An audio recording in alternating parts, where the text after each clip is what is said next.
timbul pertanyaan, apakah Yesus itu Tuhan atau utusan? Saya mau bilang gini, ketika engkau menerima Yesus sebagai Tuhan, engkau bukan manusia.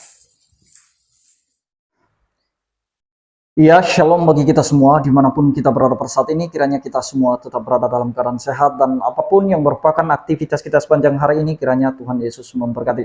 Dan kembali berjumpa lagi di channel kita ini, yaitu Zemayan Yassin. Terima kasih buat teman-teman semua dan juga para sahabat yang sudah mendukung perkembangan channel ini dengan setia, dan kiranya kita tetap menggunakannya untuk menjadi berkat bagi semua orang.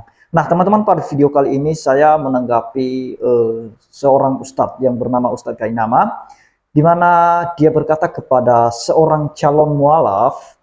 Dia berkata, kalau engkau mengaku atau menerima Yesus sebagai Tuhan, itu artinya kamu bukan manusia, karena kamu menuhankan ciptaan. Karena segala sesuatu yang dilahirkan itu adalah ciptaan, bukan Tuhan. Nah teman-teman, sebelumnya mari kita simak videonya yang berikut ini.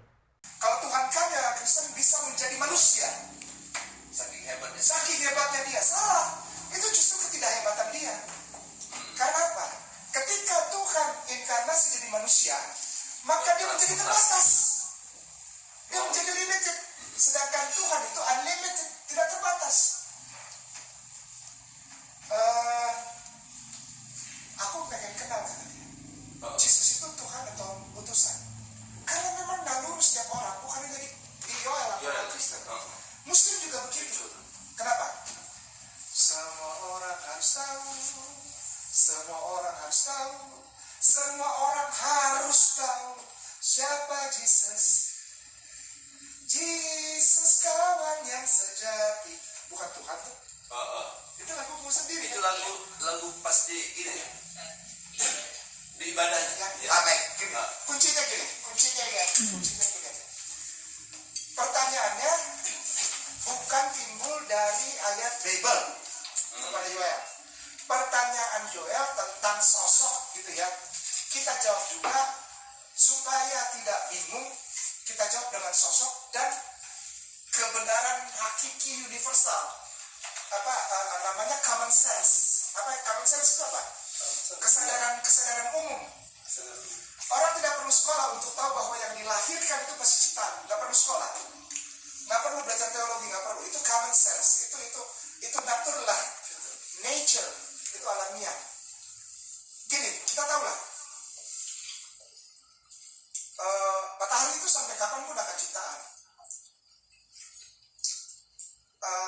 Manusia itu pasti ciptaan. Udah nggak usah dibahas lagi, karena itu udah menjadi dasar. Hanya orang gila yang bilang bahwa manusia adalah bukan ciptaan. Itu common sense ya, universally. Nah pertanyaannya timbul universally, bukan ayat kan?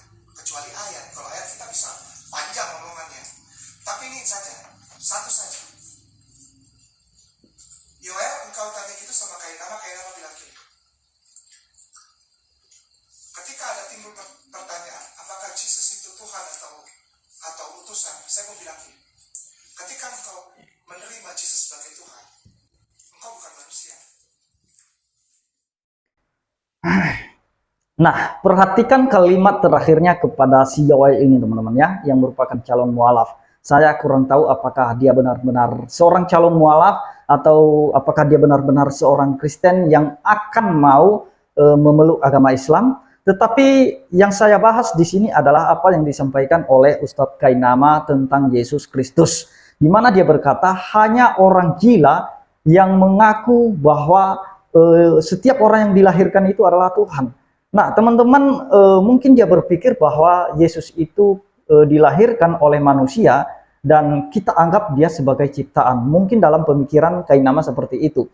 Nah teman-teman, apa yang dia katakan dari awal bahwa orang Kristen itu selalu berkata bahwa itulah hebatnya Allah kami. Dia bisa datang dalam rupa manusia atau dia bisa inkarnasi dalam rupa manusia. Dan dia berkata justru itu bukan kehebatan, karena ketika dia sudah jadi manusia, dia menjadi manusia yang terbatas.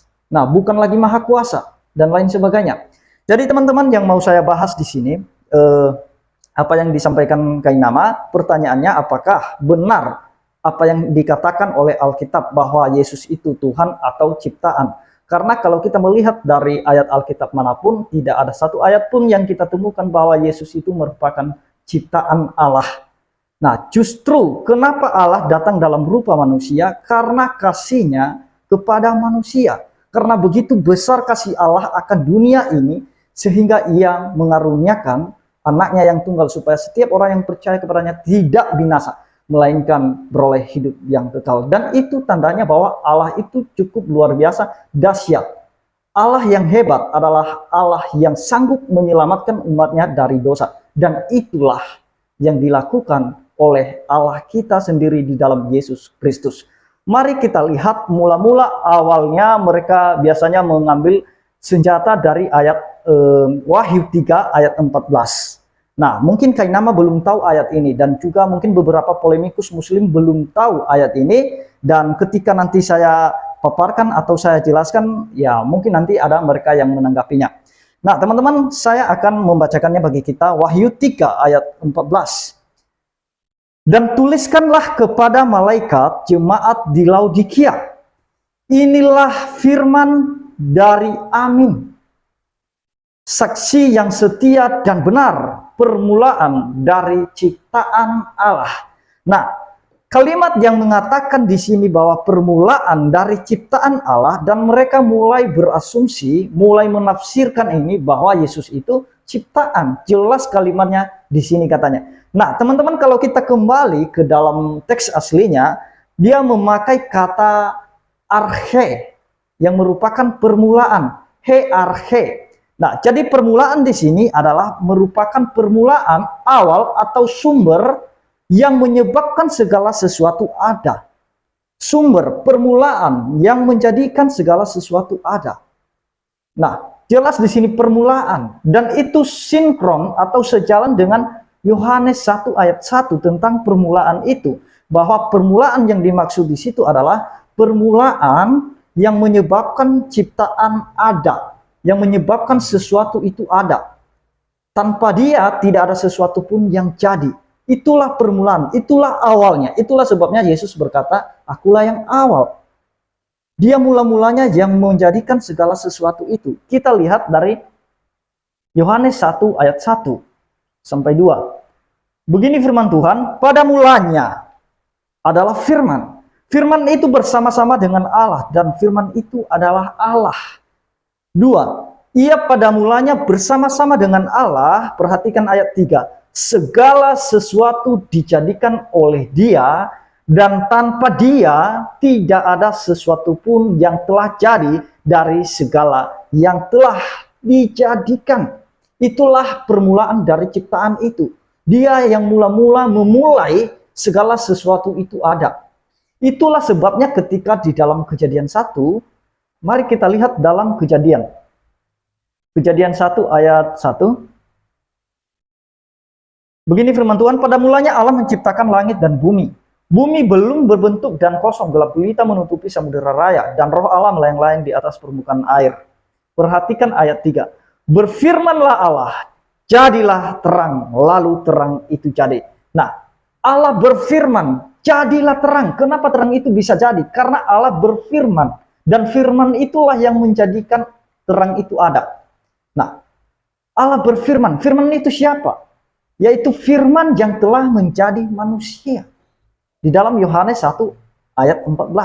Firman itu telah menjadi manusia yang sudah menjadikan segala sesuatu itu. Jadi satu ayat pun tidak ada dalam Alkitab yang mengatakan bahwa Yesus itu ciptaan. Hanya satu orang yang diciptakan dimulai dari debu tanah, yaitu Adam. Dan hanya satu orang yang diciptakan dimulai dari tulang rusuk, yaitu Hawa. Dan hanya satu orang yang lahir di dunia ini tanpa hubungan biologis, yaitu Yesus Kristus. Karena dia adalah Allah yang datang dalam rupa manusia. Jadi itu sudah jelas, teman-teman. Kalau ada orang yang masih belum mengerti itu, ya terserah dia. Padahal Alkitab sudah menjelaskan kebenarannya. Bahkan Yesus sendiri mengaku bahwa dia adalah Tuhan. Anak manusia Tuhan atas hari Sabat. Dan juga dalam Yohanes 13 ayat 13. Dia berkata kepada murid-muridnya, benar atau tepat katamu. Karena aku gurumu dan juga aku Tuhanmu. Nah, selalu mereka berkata bahwa arti kata Tuhan di situ salah terjemahan. Sebenarnya itu dikatakan Tuhan, bukan Tuhan. Nah, teman-teman, saya mau katakan kalau kita kembali kepada teks aslinya, dikatakan di sana kurios. Dan kurios itu sejajar dengan kata Adonai yang memiliki dua makna. Di mana bisa dikatakan Tuhan dan bisa juga dikatakan Tuhan. Tergantung sosok siapa yang kita bicarakan. Kalau kita membicarakan Sang Khalik atau Tuhan, maka terjemahannya atau artinya adalah Tuhan. Nah, karena kurios itu sejajar dengan Adonai. Karena orang-orang Israel juga menyebut Allah mereka sebagai Adonai. Sebagai Tuhan dan bisa juga Tuhan. Tuhan atas segala sesuatunya. Dan Tuhan atas segala sesuatu. Jadi sekali lagi saya mau katakan bahwa Kainama lah yang memang kurang pemahaman. Karena memang niatnya mau cari makan. Dan juga karena dia memang muka tembok. Bebal tidak mau mengenal kebenaran sekalipun dia punya mata untuk melihat. Punya telinga untuk mendengar, punya pikiran untuk bisa berpikir memahami, tetapi semuanya nihil. Kenapa? Karena motivasinya untuk membaca kebenaran itu bukan untuk mencari kebenarannya, melainkan untuk mempersalahkan apa yang benar. Nah, jadi ini pesan saya bagi pemuda-pemuda Kristen, jangan sampai seperti si Yoel ini. Ketika dia berhadapan dengan seorang ustadz yang ngawur, yang keliru pemahamannya, maka dia ikut-ikut saja karena minim pengetahuannya akan kebenaran. Itulah sebabnya kita sebagai pemuda Kristen yang saat ini, mari kita banyak-banyak baca firman Tuhan. Mari kita pahami dengan benar. Kalau tidak mengerti, tanya kepada pendetamu. Dan bahkan udah banyak apologetik Kristen yang sudah menjelaskan tentang hal itu mengenai konsep ketuhanan Yesus. Di mana-mana itu. Baik itu di Google maupun itu di YouTube, di Facebook, itu sudah banyak para pendeta menjelaskan tentang hal itu. Kalau kurang paham juga, bisa kamu tonton video Pak Bambang Nursena, itu mendetail tentang siapa Yesus. Dan juga mungkin bisa singgah di channel Ibu Rita Wahyu. Dan apologetik lainnya, itu sudah menjelaskan tentang ketuhanan Yesus. Dan tidak perlu ada yang diragukan dalam hal itu, kecuali kalau motivasi kita salah untuk membaca kebenaran firman Tuhan. Nah, jadi ketika berhadapan dengan para ustadz, para polemikus, maka kita punya iman, punya keyakinan. Mau dibawa ke kiri atau ke kanan, kita punya pendirian. Bahwa Yesus itu tetap Tuhan. Karena Yesus sendiri mengaku bahwa dirinya Tuhan. Bahkan malaikat sendiri mengaku bahwa Yesus itu Tuhan. Ketika dia memberitakan kepada para gembala, malaikat Gabriel, dia berkata, aku memberitakan kepadamu kesukaan besar hari ini. Bahwa hari ini telah lahir bagimu juru selamat, yaitu Kristus Tuhan di kota Daud. Nah, juru selamat. Sedangkan Allah di dalam perjanjian lama, sebelum dia inkarnasi, dia mengaku sebagai juru selamat. YHWH, Allah menyelamatkan. Dan nama itu diberikan kepada Yesus, karena dia adalah Tuhan dan juru selamat. Nah, bahkan Nabi Yesaya mengaku Yesus Tuhan. Dan juga para rasul meneruskannya, memberitakan bahwa Yesus adalah Tuhan. Nah, jadi tidak ada yang perlu diragukan kalau banyak dari Alkitab yang mengaku sebagai Tuhan.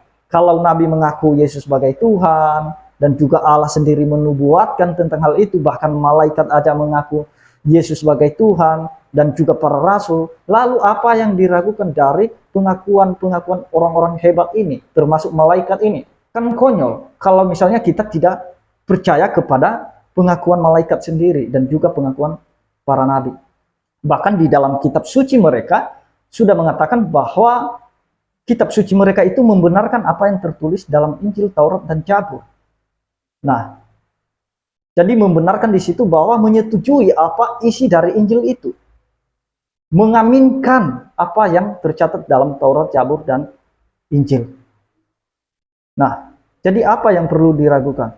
Secara tidak langsung Kainama ini sudah ingkar terhadap kitabnya sendiri.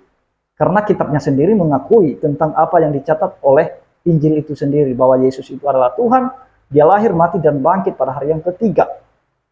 Nah, kitab mereka kan menyetujui hal itu, membenarkan hal itu, mengaminkan hal itu. Tetapi kenapa mereka sendiri tidak mengakuinya? Itu kan lebih aneh lagi. Nah, jadi itu yang mau saya sampaikan kepada kita semua. Ini khususnya bagi pemuda-pemuda Kristen. Mari tetap kuatkan imanmu, jangan hanya karena mungkin karena cinta kepada seorang wanita yang beda keyakinan, jadi kita pindah keyakinan. Mungkin karena pekerjaan, jabatan, bahkan mungkin ada materi-materi yang ditawarkan kepada kita. Jangan sesekali menukarkan Tuhan Yesus dengan materi. Cukup Yudas yang menukarkan Tuhan dengan 30 keping perak. Akhirnya dia menyesal. Jadi itu yang mau saya sampaikan teman-teman. Kiranya Tuhan Yesus memberkati kita semua. Shalom.